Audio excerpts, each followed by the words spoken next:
And I want to bring in senior entertainment reporter for ESPN's Anscape, Kelly Carter, and clinical psychologist Jeffrey Gardier for more on this.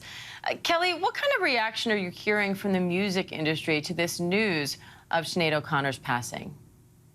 I mean, I think overwhelmingly people are sad and they're upset because Sinead was someone who was very, very vocal about what she was going through throughout the entirety of her career. I think early in her career, she talked about how she was abused by her mother and that her greatest asset was her voice, that she became no longer voiceless. And I think that really carried through the entirety of her career. And people are really reacting to the loss of someone who was unafraid and unapologetic in how she delivered whatever it was she felt was important to talk about.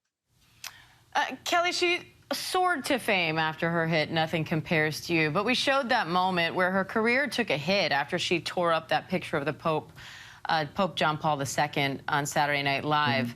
What happened there, and how much is that moment a part of her legacy? I mean, I think that's such a big part of her legacy because it really plays into kind of who she was as an artist. You know, that moment was her protesting child sex abuse claims in the Catholic Church, and she was upset that, you know, that the Catholic Church hadn't responded in the way that she thought they should have responded with what was happening to children in the church. And so she took to one of the biggest stages that she could and protested racism. She performed a Bob Marley song, and at the end of that song, she pulled out that photo and ripped it up, and people did not love that. It took a major hit on her career, but it also was a moment to talk about, and it's something that I think people will probably always think about when they think about her legacy. Now, Dr. Gardier O'Connor was very open about her mental health struggles. How much of an impact does it have when someone with that kind of a platform opens up about these kinds of difficulties? Well, in her own way, this is a catharsis, being able to talk about having bipolar disorder, which is something that has been reported on. And she talked about the abuse that she had at the hands of her mother. So in addition to being an artist and being able to express herself, talking about these struggles, as Kelly has just reported on, tells us that this is someone who had been struggling her whole life.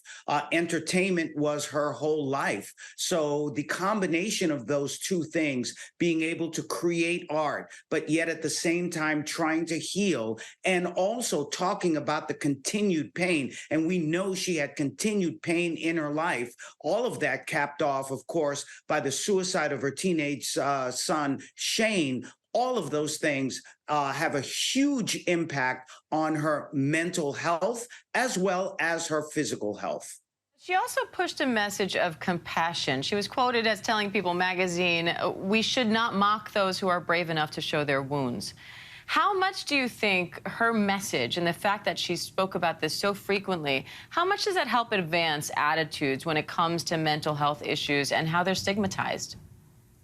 Yeah, it does smash the stigma of talking about mental health challenges, talking about mental health illness, and of course, the importance of working on our mental health. So this is someone who struggled, but yet at the same time, she was able to help so many come to the fore, be able to talk about their own mental health challenges and struggles. So she certainly, not only did her art contribute to the world, not only did her protests bring a voice to those who felt oppressed or who were oppressed, but she also helped so many who needed to talk about their mental health struggles and normalizing the importance of getting help for whatever our mental health issues may be.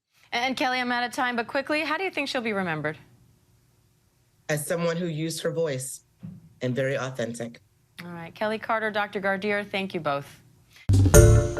Hi everyone, George Stephanopoulos here. Thanks for checking out the ABC News YouTube channel. If you'd like to get more videos, show highlights, and watch live event coverage, click on the right over here to subscribe to our channel, and don't forget to download the ABC News app for breaking news alerts. Thanks for watching.